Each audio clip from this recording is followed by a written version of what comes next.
তো hey guys welcome back to the video' চ' আপুনি ক'লো এটা বিশেষ গুৰুত্বপূৰ্ণ ভিডিঅ' সৰ্বন ক'লো চ' আপুনি নিশ্চয় গমেই পাইছে ভিডিঅ'টোৰ থাম্বনেইল আৰু টাইটেল চাই যে এই ভিডিঅ'টোত আমি আলোচনা কৰিম যে অসমৰ মুখ্যমন্ত্ৰী যিটো নিযুত মইনা আঁচনি যাৰ জৰিয়তে ছাত্ৰী শক্তি সবলীকৰণৰ উদ্দেশ্যৰে মানে টকা বা পইচা বা আৰ্থিক সাহায্য কৰা হয় অসম চৰকাৰৰ তৰফৰ পৰা। তো এই বিষয়ে আপোনালোকে নিশ্চয় আগতেও শুনিছে, কিন্তু ইয়াতে আপোনালোকে এই ফৰ্মখন আপোনালোকে এতিয়া কেনেকৈ ফিল আপ কৰিব সেই ফিল আপ কৰা প্ৰচেছটো মানে লাইভ ডেমো দেখাই দিম, কেনেকৈ আপোনালোকে ক'ত কি লিখিব লাগিব, কেনেকৈ ফিল আপ কৰিব লাগিব,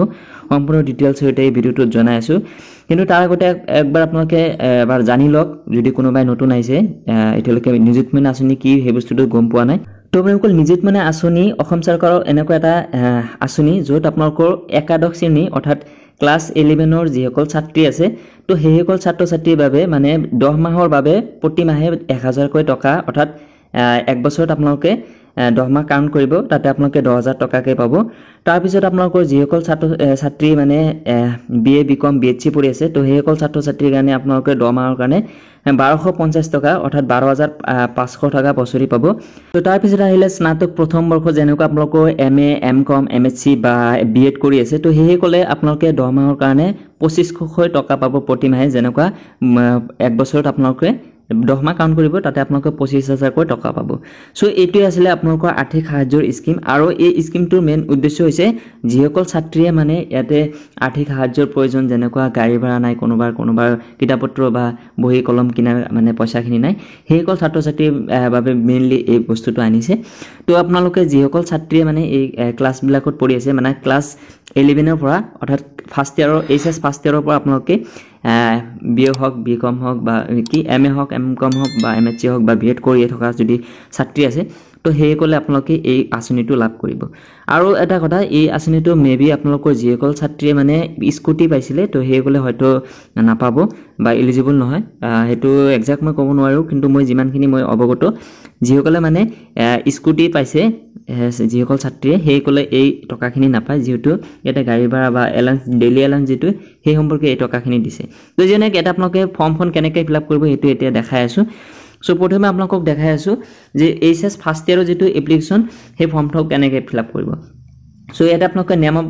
নেম অফ ষ্টুডেণ্ট প্ৰথমে আপোনালোকে নিশ্চয় চাই আছে। তো ইয়াতে আপোনালোকৰ নামটো লিখিব লাগিব আৰু গোটেইখিনি বস্তু আপোনালোকে মানে কেপিটেল লেটাৰত লিখিলে ভাল হয়, মানে ক্লিয়াৰো থাকে প্লাছ দেখাটো ভাল হয়। যিয়ে নহওক আপোনালোকে সেইটো দিব। তাৰপিছত আপোনালোকৰ মেৰিটেল ষ্টেটাছ, যদি আপুনি অৰ্থাৎ ছাত্ৰীজনীৰ বিয়া হৈছে তেতিয়াহ'লে মেৰিট দিব, অন্যথা আপোনালোকে ছিংগল দিব যদি বিয়া হোৱা নাই। তাৰপিছত ডেট অফ বাৰ্থ, তো ডেট অফ বাৰ্থটো আপোনালোকৰ যেনেকুৱা আধাৰ কাৰ্ডত আছে সেই আধাৰ কাৰ্ড মতে আপোনালোকে ডেট অফ বাৰ্থটো দিব, যেনেকুৱা আপোনালোকৰ এডমিট কাৰ্ডত থাকে সেইমতে আপোনালোকৰ ডেট অফ বাৰ্থটো দিব। তাৰপিছত name of the father or mother or guardian, তো আপোনাৰ পেৰেণ্টছৰ ইয়াতে নামটো দিব লাগিব। ইয়াতে ফাদাৰ হওক মাদাৰ হওক বা আপোনালোকৰ গাৰ্জেন বেলেগ যদি আছে যিকোনো এজনৰ নামটো দিলে হ'ল, যেনেকুৱা হাজবেণ্ডৰ নামটো গাৰ্জেনৰ ক্ষেত্ৰত আহিব পাৰে যদি বিয়া পাতিছে ছোৱালীজনীয়ে। তাৰপিছত আহিব আপোনালোকৰ নেম অফ ফাদাৰ কি ৰিলিজন, তো ৰিলিজনটো আপোনালোকৰ কি হয় সেই ৰিলিজনটো আপোনালোকে দিব, হিন্দু মুছলিম শিখ জৈন, চ' এনেকুৱা আপোনালোকৰ যোনটো হয় সেই বস্তুটো আপোনালোকে ইয়াতে ফিল কৰিব লাগিব 5 নম্বৰ পইণ্টটোত। তাৰপিছত আহিলে 6 নম্বৰ পইণ্ট, য'ত আপোনালোকৰ ফোন নাম্বাৰ এটা দিব লাগিব। চ' ছাত্ৰীজনীৰ ফোন নাম্বাৰটো ইয়াতে দিব লাগিব বা গাৰ্জেনৰ ফোন নাম্বাৰটো দিব পাৰে, যিয়ে নহওক আপোনালোকৰ নিজৰ এটা ফোন নাম্বাৰ দিলেই হ'ল। তাৰপিছত আহিব আপোনালোকৰ ইয়াতে যিটো এড্ৰেছ, তো এড্ৰেছত আপোনালোকে ইয়াতে চাব যে ভিল অৰ টাউন অৰ চিটি, তো ইয়াতে আপোনালোকৰ গাঁওখনৰ নাম বা ভিলেজ বা টাউনৰ নামটো ইয়াতে দিব প্ৰথমে। এটা আপোনালোকৰ 7 নম্বৰ পইণ্টটো চাই ল'ব, 7 নম্বৰ পইণ্টটো কৈ আছোঁ। তাৰপিছত আহিলে আপোনালোকৰ পিন নম্বৰ, চ' আপোনালোকৰ যিটো পিন কোড হয় তো সেই পিন কোডটো আপোনালোকে ইয়াতে ফিল কৰিব। তাৰপিছতে ব্লক বা মিউনিচিপালিটি অৰ টাউন কমিউনিটি, তো আপোনালোকে কোনটো ব্লকৰ আণ্ডাৰ হয় বা কোনটো মিউনিচিপালিটি বা টাউন কমিউনিটি হয় সেই বস্তুটো আপোনালোকে ইয়াতে দিব লাগিব, যেনেকুৱা আপোনালোকৰ ব্লক হয় ডেভেলপমেণ্ট ব্লক যিটো সেই ব্লকটো দিব। তাৰপিছত পুলিচ ষ্টেচন, তো আপোনালোকৰ থানা কোনটো হয় থানাটো আপোনালোকে ইয়াতে ফিল কৰিব লাগিব, কোনটো থানাৰ অন্তৰ্গত আপোনালোকে বাসিন্দা সেইটো দিব। তাৰপিছত আহিব ডিষ্ট্ৰিক্ট, তো ডিষ্ট্ৰিক্টত আপোনালোকৰ কোনটো ডিষ্ট্ৰিক্ট কামৰূপ ৰুৰেল বা বেলেগ কি আছে যি নহওক সেই ডিষ্ট্ৰিক্টটো আপোনালোকে ছিলেক্ট কৰিব, মানে লিখিব লাগিব, ছিলেক্ট নহয়। তাৰপিছত আহিব আধাৰ কাৰ্ডৰ নম্বৰ। চ' ইয়াতে কোৱা হৈছে আধাৰ কাৰ্ডৰ নাম্বাৰটো ইফ এভেইলেবল, অৰ্থাৎ বহুতো ছাত্ৰীৰ এতিয়ালৈকে আধাৰ কাৰ্ড হোৱা নাই, কিছুমানৰ বায়'মেট্ৰিকত প্ৰব্লেম হৈ আছে, তো যদি আপোনাৰ আধাৰ কাৰ্ডটো নাই তেতিয়াহ'লে আপোনালোকে আধাৰ কাৰ্ড দিব নালাগে অন্যথা যদি আছে তেতিয়াহ'লে সেই আধাৰ কাৰ্ডৰ 12 ডিজিট যিটো নাম্বাৰ সেই নাম্বাৰকেইটা ইয়াতে বহাব লাগিব 8 নম্বৰ পইণ্টত সো তাৰপিছত আহিলে 9 নম্বৰ য'ত আপোনালোকৰ দিয়া আছে নেম অফ LSE LSE মানে আপোনালোকৰ যিটো সমষ্টি সেই সমষ্টিৰ নামটো ইয়াতে লিখিব লাগিব কোনটো সমষ্টিত আপুনি বসবাস কৰি আছে সেই সমষ্টিৰ নামটো দিব তাৰপিছত এডুকেশ্যনেল ডিটেইলছ সো এডুকেশ্যনেল ডিটেইলছত আপোনালোকে এটা চাব বি নম্বৰ যিটো অপচন সো এটা নিশ্চয় চাই আছে বি নম্বৰ একত আপোনালোকে চাব name of the institute from which past অৰ্থাৎ আপুনি যেহেতু যদি আপুনি এইচএছ ফাৰ্ষ্ট ইয়াৰৰ কাৰণে ফিল কৰি আছে তেতিয়াহ'লে আপোনালোকে মেট্ৰিক কোনটো স্কুলৰ পৰা পাছ কৰিছিলে সেই স্কুলখনৰ নামটো এতে দিব লাগিব যদি আপুনি সেম স্কুলতে আছে যেনেকুৱা আপুনি কিবা এটা স্কুলত আছিলে ক্লাছ 10ত কিন্তু সেম আকৌ সেই সেম স্কুলতে আপুনি ক্লাছ 11ত এডমিশন লৈছে বা এইচএছ ফাৰ্ষ্ট ইয়াৰত এডমিশন লৈছে তথাপি আপোনালোকে সেই যিখন স্কুলত পঢ়ি আছে সেইখন স্কুলৰ নামটো দিব লাগিব মেইন কথাটো হ'ল যে আপুনি কোনখন স্কুলৰ পৰা আপুনি মেট্ৰিক পাছ কৰিছিলে সেই স্কুলখনৰ নামটো দিব লাগিব ইয়াতে কিন্তু সকলো ক্ষেত্ৰত যে মেট্ৰিক পাছৰ স্কুলৰ নাম দিব হেতু নহয় ইয়াতে যেটো মই এইচএছ ফাৰ্ষ্ট ইয়াৰৰ কাৰণে মানে ফৰ্মখন ফিল আপ কৰি আছো তেতিয়ালে কি এইচএছ ফাৰ্ষ্ট ইয়াৰৰ ছাত্ৰ-ছাত্ৰী প্ৰিভিয়াস ক্লাছ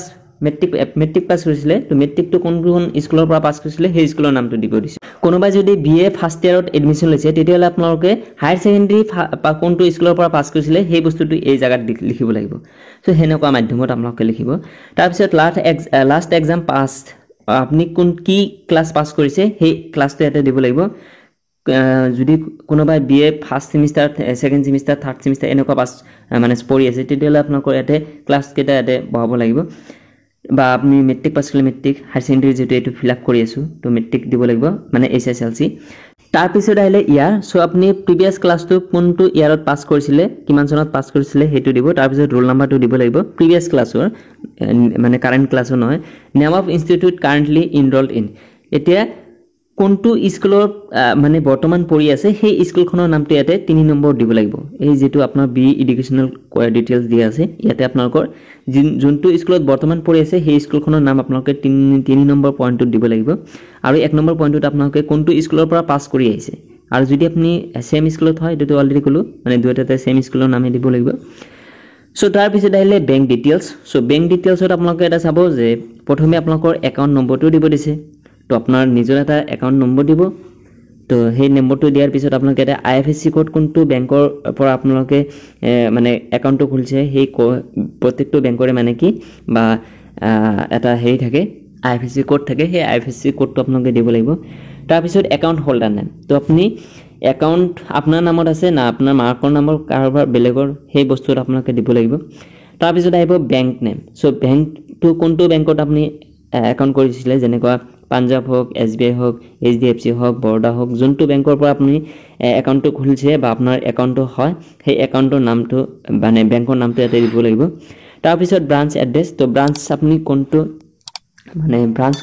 কোড এটা থাকে হেতু হল আপোনালোকৰ আইএফএসসি কোড আৰু এটা হল ব্ৰাঞ্চ মানে এড্ৰেছ যেটো হল ব্ৰাঞ্চৰ নাম তো ব্ৰাঞ্চৰ নামটো দিব সো এখিনি দিয়াৰ পিছত আপোনালোকে এটা চাব যে signature head of the institution so এটো আপনি কৰিব নালাগে আপোনাৰ কলেজ বা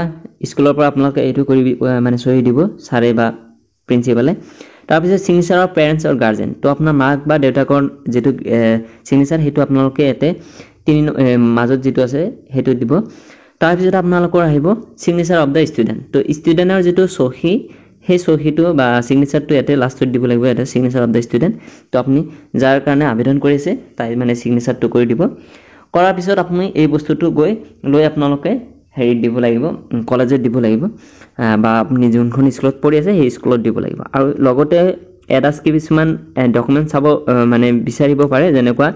আপোনাৰ আধাৰ কাৰ্ডৰ নম্বৰ মানে আধাৰ কাৰ্ড জেৰক্স বা যদি আছে মানে কাৰোবাৰ তাৰ পিছত বেংক ডিটেইলছ পাৰ্সোনাল ডিটেইলছ এইবিলাক বস্তু মানে যাৰ যোনটো মানে ডকুমেন্টছ আছে সেইখিনি বেসিক ডকুমেন্টছ খিনি আপোনালোকে দিব লাগিব জমা তো এইখিনি দিয়াৰ পিছত আপোনালোকৰ এই টকাখিনি লাভ কৰিব সো ইয়াৰ ওপৰত যদি আৰু বেলেগ কিবা আপডেট আহে সেইবিলাক মই আপোনালোকক